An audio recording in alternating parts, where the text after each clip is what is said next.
Hey, I'd like to welcome you to another episode of the Mission Matters Money Podcast, your source for all things money. My name is Adam Torres. You can follow me on Instagram at AskAdamTorres. Keep up with my book releases, book tour schedule, signings, all that other good stuff. Always love to connect with you there. And as always, if you'd like to apply to become a co-author of one of my upcoming books, just head on over to the website, missionmatters.com, and click on Become an Author to apply. All right, so today I have Kisma Orbovich on the line, and she's founder and CEO over at Illumination Academy and also co-host at Illumination Podcast. Kisma, welcome to the show. Thank you so much for having me, Adam. I'm thrilled to be here. Oh, my gosh. I'm so excited to get into today's topic. So we're going to talk about money is energy. But before we get into that, I do want to go a little bit further into what you're doing over at Illumination Academy. Tell us a little bit more about your academy, please. Yeah, for sure. Illumination Academy hosts where I do high-level one-on-one coaching. I work with 6, 7, 8-figure business owners to really help them understand the consciousness of wealth and of love and spirituality. And it's also where I have my training groups, the School of Prosperous Thought, and my Inner Circle Mastermind. All right. I need to know about this podcast. I love supporting other podcasts. So that being said, I want my audience to come check this out, but they got to know why. So Illumination Podcast. Tell us a little bit more about the podcast, please.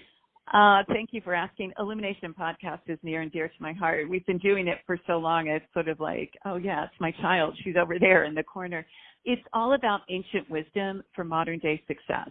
So my partner, life partner and co-host, Nick Hansinger, and I really take in the teachings that are time tested, and we apply them for today's world so that one can create success without stress, manage relationships, and just understand the ways of the spiritual laws so that they can have more prosperity. So this is a loaded question, Kisma, and I do this to all my podcasters. I love having you promote, but we need a flavor of what to expect. Now, I like that you said it's near and dear to your heart because I'm going to ask you to do something that's impossible.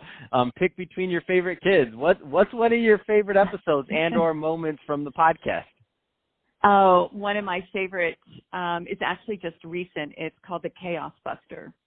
And we recorded the Chaos Buster. This sounds good. I'm intrigued. Well, chaos will disrupt our prosperity. And when I say prosperity, I'm, wealth, health, love, spirituality. It's the whole thing. And, we're recording this during an event that is historical for us, a pandemic. And it's easy to get caught up in the noise of the world. It's easy for the noise and the chaos of the world to pull us down rather than owning our own internal power and mastering ourselves. So in essence, throughout the podcast, it's all geared to help people master themselves so they can master their life. I love it. And that's a hook if I ever heard one. So everybody listening, go check that out because that was masterful. Illumination Podcast. I'm intrigued. This chaos. I love it. All right, let's switch it up, Kisma. So I do want to get to today's topic with the time we have left. So money is energy. Where do you want to start with that one? Oh, I love this topic. I love talking about money because money is one of the greatest energies of the planet. When we think a long time ago, Adam, it was water and food or it would be air, water, and land. Because if someone had land, they could plant food, they could build housing. Some people still do that. Most people on the planet require money to acquire food and shelter and the wonderful things of life. So what I have found in working with people is if they have a negative connotation, a limiting belief, what I call an energy block around money, they will only get so far, or they'll use a massive amount of willfulness and stress and chaos to create the money. Where in fact, when we understand that money comes from the same source as everything else and that it's usually a receiving issue rather than an abundance issue. So it's shifting the way that one will receive in terms of their worthiness and their deservedness. Money can carry a lot of pain for people. All we have to do is kind of reminisce about how did our families talk about money? When did we have a rough time with money? All of these beliefs, spirituality, it's a myth that money is wrong. It's our relationship to it. Does that make sense? Where do you find a lot of people, and I know this is going to vary from person to person, or also from, their history, their familial histories with money, as you just mentioned, but where do you find, I know working with people as long as you have, what do you find are some of the common themes that you just see that happen over and over and over again, where you're like, man, I know exactly how I can maybe help this person? The most common theme is lack energy. There's not enough. And interestingly enough, Adam, when lack shows up in money, it's showing up in other areas of one's life. Usually, if there's lack in money, there's lack in time. You will hear, or one might find themselves saying, I don't have enough. So I also call it not enoughness. And the polarity of that, the opposite of that, is there's more than enough. It's understanding and learning how to access it. And that's where a lot of people will think, oh, this is getting a little woo, it's getting a little magical thinking. Not at all. It's the basic laws of the universe. And when one can learn and understand how to work with this spiritual or universal laws, they understand the supply, and they understand the supply is never depleted.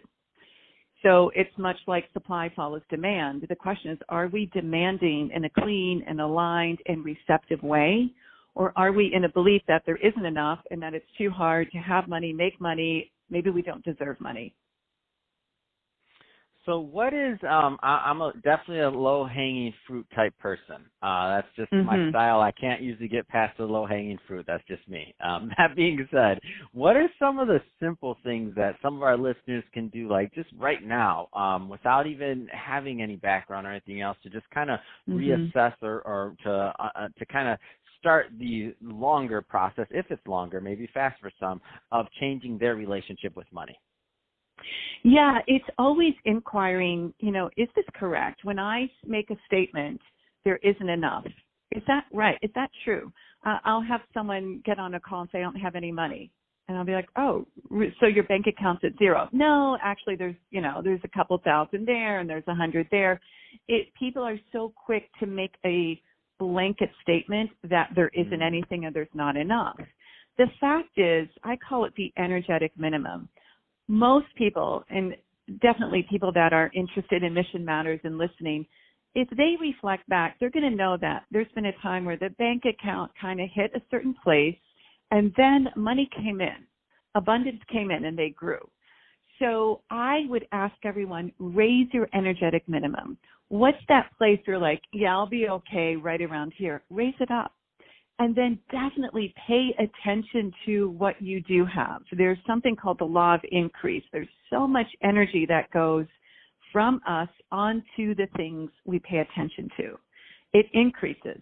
Now, this works for the positive and the negative. So if one is putting a lot of interest and attention and therefore energy on what they don't have, their debt, guess what?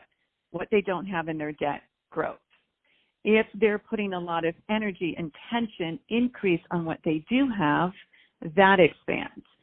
Are we required to take action? Yes. I'm a very grounded, this is why my clients are highly successful business people. They come to me because they know I'm very grounded and I believe in action. Yet, when we take action while we're working with these universal laws, we will receive at a much more rapid pace. That's awesome.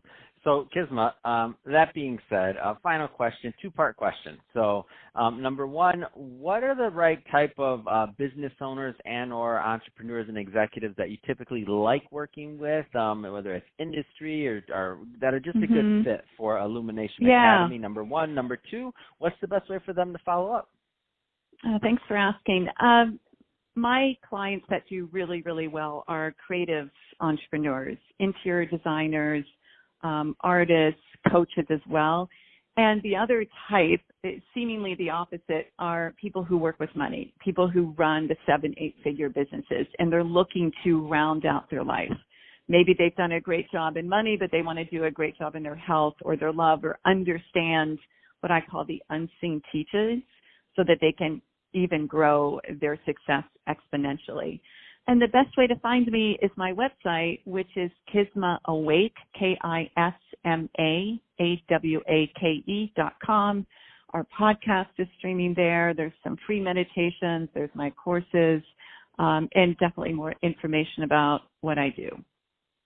Fantastic. Well, Kisma, really appreciate you coming on the show today and sharing more about your background and all the great things you're doing over at Illumination Academy. And to the audience, as always, thank you for tuning in. Hope you got a lot of value out of this. If you did, don't forget to subscribe to the podcast, leave me a review in the Apple iTunes store. And if you're watching this on our YouTube channel, Mission Matters Money, definitely give us a subscribe there, but also leave us some comments in the comment section. Love to know what kind of projects and things that you're working on. And Kisma, thanks again for coming on the show. Thank you for having me.